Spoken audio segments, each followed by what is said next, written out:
Walk21 brings all of this expertise from around the world, and it's an ideal opportunity to look at some innovative solutions from around the world, build on that international expertise and see how we can apply it to a New South Wales context to meet our needs. We devoted the last century to moving around with motorised transport, and we realise what we've lost. We've lost community, we've lost a sense of our own health, we've lost a lot of economic benefits as well.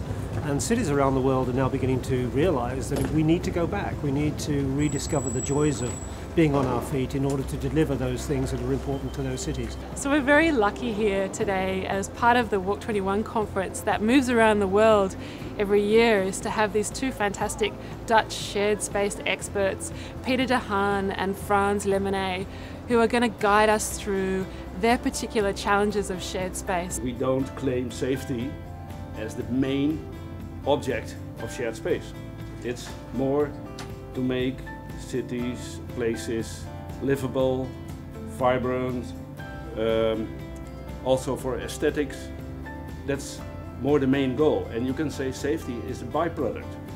Council is really starting to think about ways that they can not only innovate the design of the lane, but innovate the ways that we engage with community. The lane is called Barrack Lane because that's what the soldiers used to walk down to get to the convicts. So this Barrack Lane project is a live project for Council.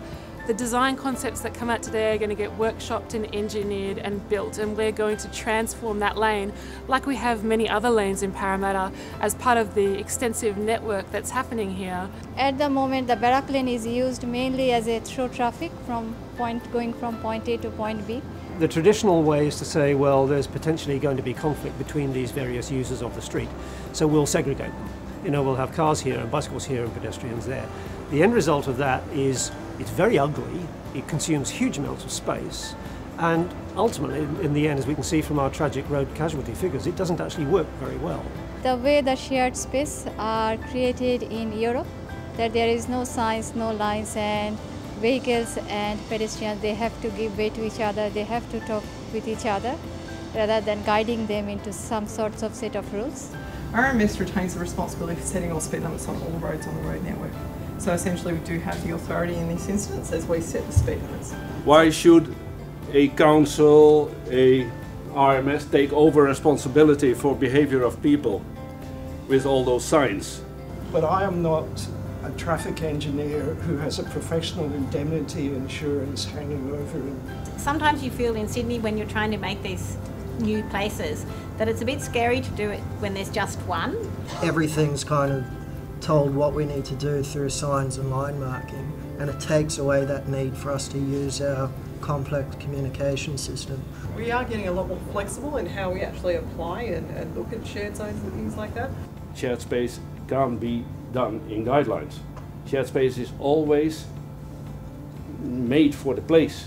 So we've tried to include, obviously it's a very significant heritage site. We've done a general principle of trying to have a bit of a curve going through, so it's not straight just because it's quite narrow, to break it up a bit. That could be a nice thing, but on the other hand I also felt it very cold.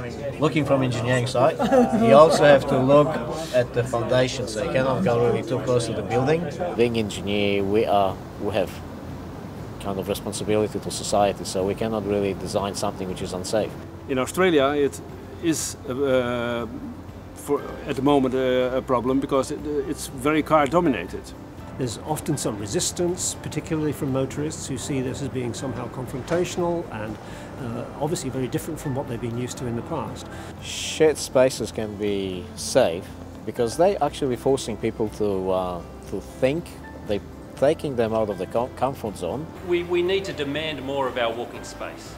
And at this stage we've just been taking it for granted, and we don't really realise that it's a health by stealth in a way, that urban design can really encourage people to get out and walk more.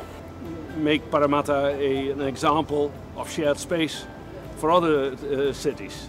Any system is only as good as its weakest link, and clearly walking is part of an integrated transport system. And so we need to accommodate the walking requirements of that integrated transport system, otherwise the whole thing falls apart. So it's great to see that Parramatta's looking for some innovative solutions.